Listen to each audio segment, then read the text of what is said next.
Welcome to T News 9 channel, your go-to spot for the most thrilling web novel narrations. Today, we're re-diving into a story that will pull you in and never let go. My Wife is a Gangster. Get ready, because things are about to get intense. It was just another late night for me, another long day at the office fading into the rearview mirror. My life was simple, maybe even a little boring. I was an ordinary office worker, the kind of guy who blends into the background. No enemies, no dark secrets, and definitely no experience with anything more dangerous than a paper cut. My biggest problem was usually just trying to beat the evening traffic home. That night, the rain was coming down in sheets, a relentless downpour that turned the city streets into slick, dark mirrors. To save some time, I decided to take a shortcut, a narrow alley that snaked behind the buildings near my apartment. It was a route I'd taken 100 times before, always empty, always quiet. But not tonight. Under the sickly yellow glow of a flickering streetlight, I saw her. A young woman, clearly Japanese, was lying on the wet pavement, completely motionless. Her dark hair was plastered to her face, and her stylish coat was stained with a deep, terrifying red. It was blood, a lot of it. I rushed to her side, my heart pounding against my ribs.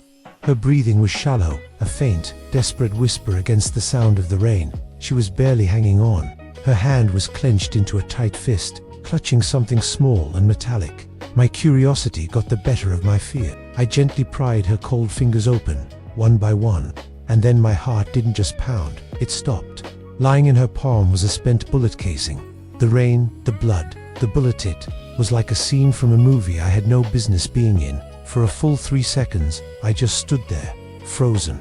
3 seconds. That's all the time it would have taken to turn around, walk away, and erase the whole horrifying image from my memory. I could have gone back to my quiet, normal life and pretended I hadn't seen a thing. It would have been the smart thing to do, the safe thing, but my conscience wouldn't let me. My fingers, trembling, fumbled for my phone and dialed for an ambulance. As the wail of the siren grew closer and then faded away into the rainy night, a strange sense of calm washed over me. I believed I had done the right thing, that I'd saved an innocent exchange student who had been in the wrong place at the wrong time. I was a hero. For a moment, I had absolutely no idea that with that single phone call, I hadn't just saved a life. I had just invited the entire criminal underworld to come knocking on my door, dragging me into a world of danger I never knew existed. My peaceful life was over. Chapter 2. She woke up 2 days later, and the first thing I noticed was the confusion in her eyes. It was like she was a newborn, seeing the world for the very first time. She scanned the sterile white hospital room, her gaze empty and searching. She didn't remember her name. She didn't recognize her own family. She looked at her hands as if they belonged to a stranger. The doctors called it temporary amnesia, a result of the trauma to her head. They assured me her memories would likely return, but I wasn't so sure. Something felt different about her, something hidden beneath the surface of this newfound innocence. My doubts were confirmed in a flash of unexpected action. A nurse, clumsy from a long shift, accidentally dropped a metal tray. The clatter was deafening, but before it even hit the floor, my wife moved. It wasn't a normal flinch. Her body twisted with an unnatural grace, dodging the falling objects effortlessly. In the same motion, her hand shot out and locked onto the nurse's wrist with frightening precision. It was a move straight out of an action movie, executed with the cold efficiency of a trained professional. Then, just as quickly as it began, it was over. She froze, a look of sheer bewilderment on her face, as if her own body had betrayed her. She stared at her hand, still gripping the nurse's arm, and then released it, apologizing politely with a soft, gentle voice. The nurse just stammered, completely shocked. I tried to force a smile, to pretend everything was normal, but my heart was pounding. Normal people with amnesia don't move like that. That wasn't a reflex, it was muscle memory. A dangerous kind of muscle memory. Later, when we were alone, I tried to gently probe for answers. I asked her where she was from, what she was doing here. She told me she was an exchange student from a small, quiet town. Her voice was steady, her eyes met mine without a single flicker of doubt. Her story was simple, plausible. I wanted to believe her. I had no reason not to, and honestly, I had zero experience dealing with lies that were so perfectly, so convincingly delivered. But as I looked at the woman I thought I knew, I realized I was married to a complete stranger. A stranger with a very dark, very hidden past. Chapter 3 of the gripping novel, My Wife is a Gangster, titled Living with a Stranger. Imagine this. A woman with no past, no name, no one looking for her. After the accident, with no family to contact and no identification to her name, she had nowhere to go.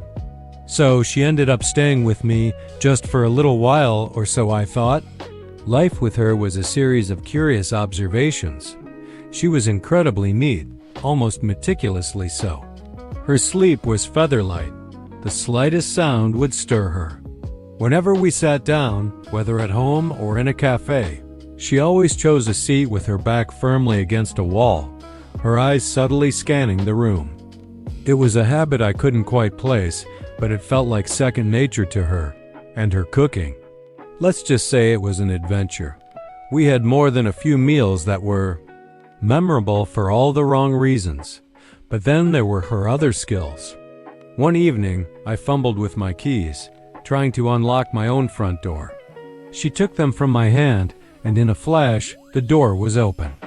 She could pick a lock twice as fast as I could even find the right key. Where did she learn that? The nights were the hardest.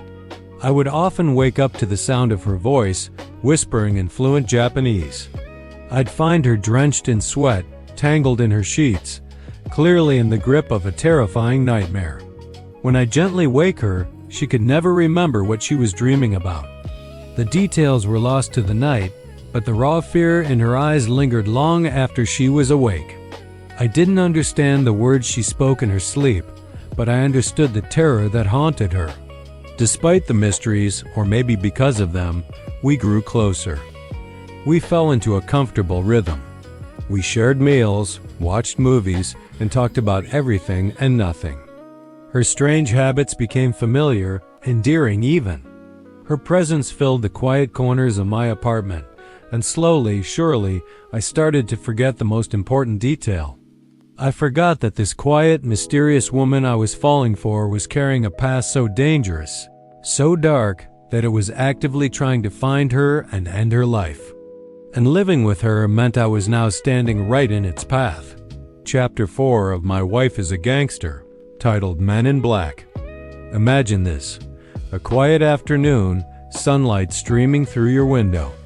You glance down at the street below your building, just a normal day. But then you see them. 3 men, standing perfectly still, like statues carved from shadow. They're all dressed in identical black suits, their faces cold and unreadable. Their eyes scan the area, and a chill runs down your spine. These are not cops.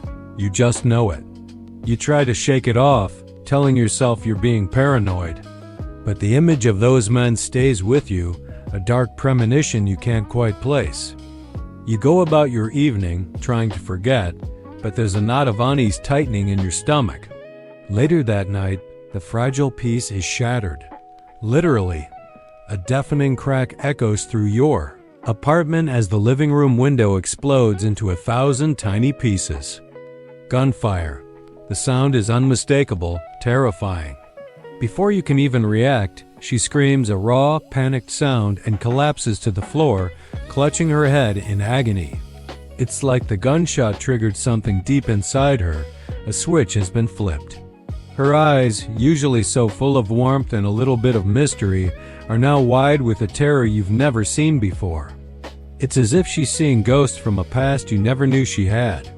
Her breath comes in ragged gasps, and she starts whispering, her voice trembling. Names, places, fragments of a life she'd forgotten, or maybe a life she'd been hiding from. Memories are flooding back, and they aren't happy ones. Her face is pale, and she looks at you, her eyes pleading. "They found me," she whispers, the words barely audible over the ringing in your ears. "They finally found me. Who are they?" You have no idea. The men in black? Someone else? The questions swarm your mind, but one terrifying certainty cuts through the confusion. You look at her, then at the shattered window and the chaos surrounding you. Your old life is over. You are no longer safe. And you know, without a doubt, that you'll do anything to protect her. Chapter 5. The Bloody Truth. Get ready, because everything you thought you knew is about to change. She finally told me everything.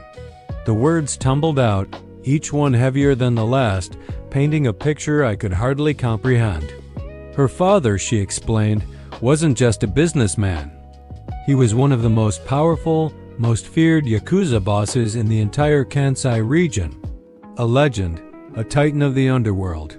And he had just died. I listened, my mind reeling. She was his only daughter, the sole heir to an empire built on shadows and blood, the rightful successor. But in that world, being the rightful heir doesn't mean a peaceful transition. It means you become a target. You become the biggest obstacle standing in the way of countless ambitious, ruthless men who have been waiting in the wings for a taste of that power. Suddenly the past clicked into place with a horrifying clarity. The attack in America, the one that nearly killed her, the one that stole her memories. It wasn't a random mugging. It wasn't an accident. And her amnesia? It wasn't some cruel twist of fate. It was a weapon used against her, a tool to neutralize the threat she posed. If she had died that day, or if she never remembered who she was, a lot of very dangerous people would stand to profit. The line of succession would be wide open. I just sat there, in complete and utter silence. The steam from my coffee cup was the only thing moving in the room. Me? I was just an office worker. My biggest daily drama was a looming deadline or a jammed printer. I file reports, I attend meetings, I live a normal, predictable life. I didn't belong in this world of hidden daggers, secret wars, and dynastic struggles.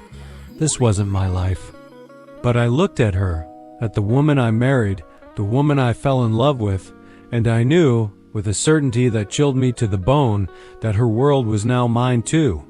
What would you do? Walk away? Or fight for the woman you love, even if it means stepping into the line of fire? That's all for this chapter. What a cliffhanger. What do you think he's going to do? Let me know in the comments below. Don't forget to like, subscribe, and hit that notification bell so you don't miss Chapter 6. Thanks for watching T News 9.